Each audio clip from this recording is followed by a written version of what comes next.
Good morning जय जगन्नाथ। आज मुख्य खबर 24 सेप्टेम्बर 2024 10टी गुरुत्वपूर्ण खबर पर नजर दबा। नंबर 1 ओडिशा पुलिस रे 23 सेप्टेम्बर आवेदन आरंभ होईछि। पुलिस रे चाकरी खोजुतबा आशायी पई खुशी खबर। आज ओडिशा पुलिस रो कनेस्टेबल पदवी नियुक्ति पे आवेदन प्रक्रिया आरंभ होईछि।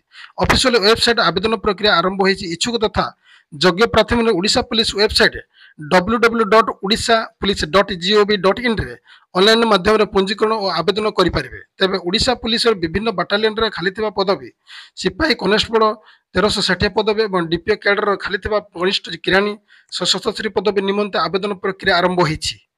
इच्छुक प्रार्थी मैंने सरकारी वेबसाइट विजिट कर शिक्षागत योग्यता चयन प्रक्रिया वर्गज्ञानी पदवी परीक्षा सिलेबस और अन्य समस्त विवरणी पाइपर।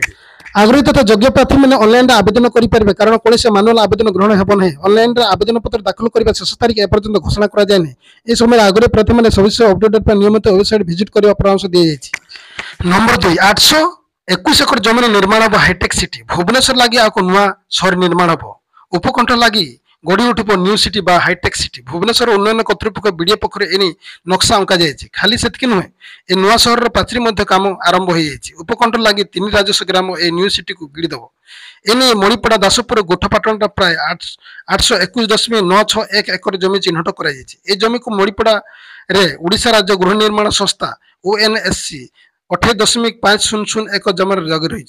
सेहीपरि गोठपाटन 194 एकर जमी और इटकर 79 एकर साधारण प्रशासन 79 एकर घर जमी 19 एकर रही। सेपरी दासपुर मोट 215 एकर जमी रही। से 103.105 एकर गोचर जमी 29.510 जंगल जमी एवं 5 एकर घर जमी रही। एपरी नुआ सहर प्राय 20,000 घर निर्माण हम प्राय 1.5 लाख रु अधिक लोक ए नुआ सहर बास करने योजना होती।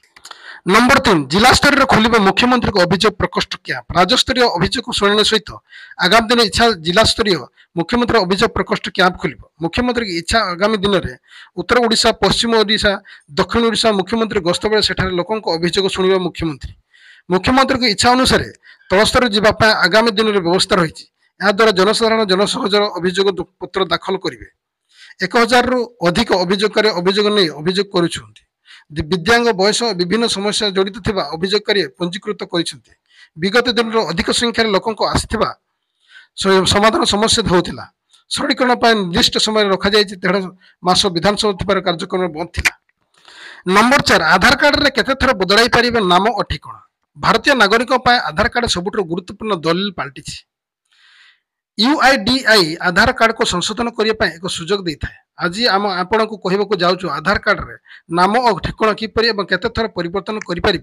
आधार कार्ड ठिकाना परिवर्तन कर कौन सीमा ना किंतु नाम परिवर्तन विषय किसी नियम अच्छी। UIDAI अनुजाई कार्डधारी मैंने से नाम को केवल 2 थर अपडेट करेंगे।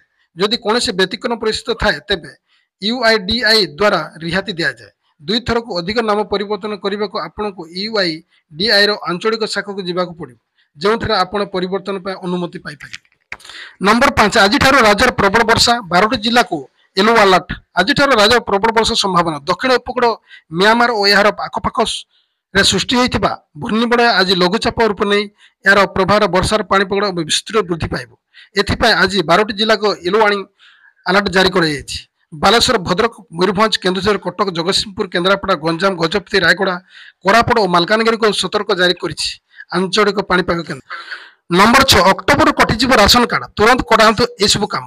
राशन कार्ड धारक बड़ खबर बड़ घोषणा कर सरकार। राशन कार्ड उपभोक्ता ना काटी दिजार संभावना रही। सरकार पक्ष जारी गाइडलाइन अनुजाई एभली घोषणा कर राशन कार्ड रे अनेक सरकारी सुविधा मिलुवा बेले किछि धनी श्रेणी लोके चंचकता करी राशन कार्ड हाथी। राशन कार्ड धारक तुरंत EKYC करवा पड़ो। राशन कार्ड पंजीकृत समस्त सदस्य EKYC बाध्यतामूलक कराफल प्रकृत हिताधिकार जो मैंने क्यों मैंने सरकार सुविधा पाइबार योग्य ताहा जना पड़। समस्त राशन कार्ड धारी EKYC कार्य करने बर्तमान बाध्यतामूलक।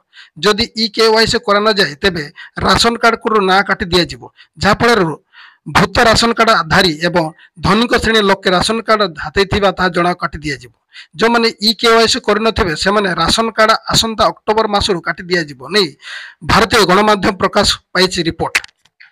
नंबर 7 भारत नेपाल सीमार विपद 2500 जिहादी को तालीम देउछि पाकिस्तान।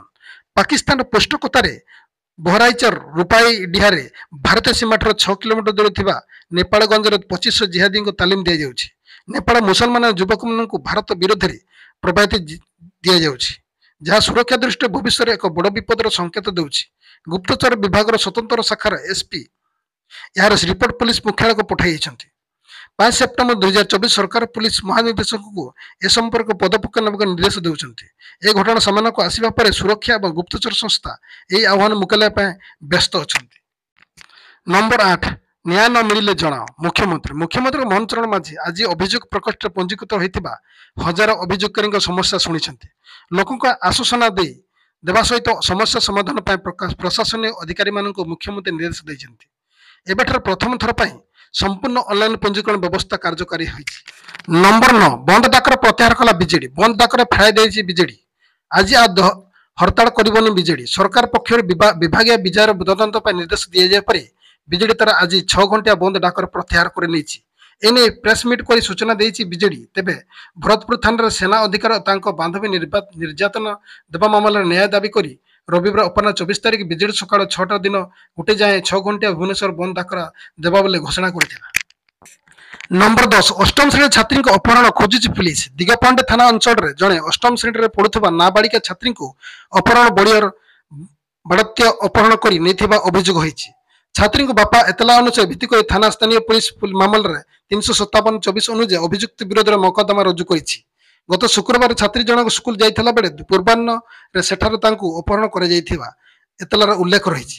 ପରିବାର ଓ ସମ୍ପର୍କୀୟ ଲୋକେ ଛାତ୍ରୀଙ୍କ ବ୍ରହ୍ମପୁର ଷ୍ଟେସନ ଏବଂ ଭୁବନେଶ୍ୱର ପ୍ରଭୃତି ଅଞ୍ଚଳକୁ ଯାଇ ଖୋଜାଖୋଜି କରିଥିଲେ ମଧ୍ୟ ତାଙ୍କ ସନ୍ଧାନ ମିଳିନଥିଲା। ରବିବାର ଛାତ୍ରୀଙ୍କ ବାପା ଦିଗପହଣ୍ଡି ଥାନାରେ ଏତଲା ଦେବା ପରେ ତଦନ୍ତକାରୀ ଅଧିକାରୀ ଏସ୍ଆଇ ସୁଫିଆ ମିଶ୍ର ସଦବଳ ବିଭିନ୍ନ ସନ୍ନିଗ୍ଧ ଇଲାକାରେ ଚଢ଼ାଉ କରିଥିଲେ ମଧ୍ୟ ଛାତ୍ରୀଙ୍କ କିମ୍ବା ଅପହର୍ତ୍ତାଙ୍କ ସମ୍ବନ୍ଧରେ କୌଣସି ସୁରାଗ ମିଳିପାରିଲା ନାହିଁ। ବାସ୍ ଆଜି ପାଇଁ ଖବରକୁ ଏଇଠି ରଖିବା, ପୁଣି ନେଇ ଆସିବି ନେକ୍ସଟ ଅପଡେଟ୍। ସେ ପର୍ଯ୍ୟନ୍ତ ବିଦାୟ ନେଉଛି। ନମସ୍କାର, ଜୟ ଜଗନ୍ନାଥ।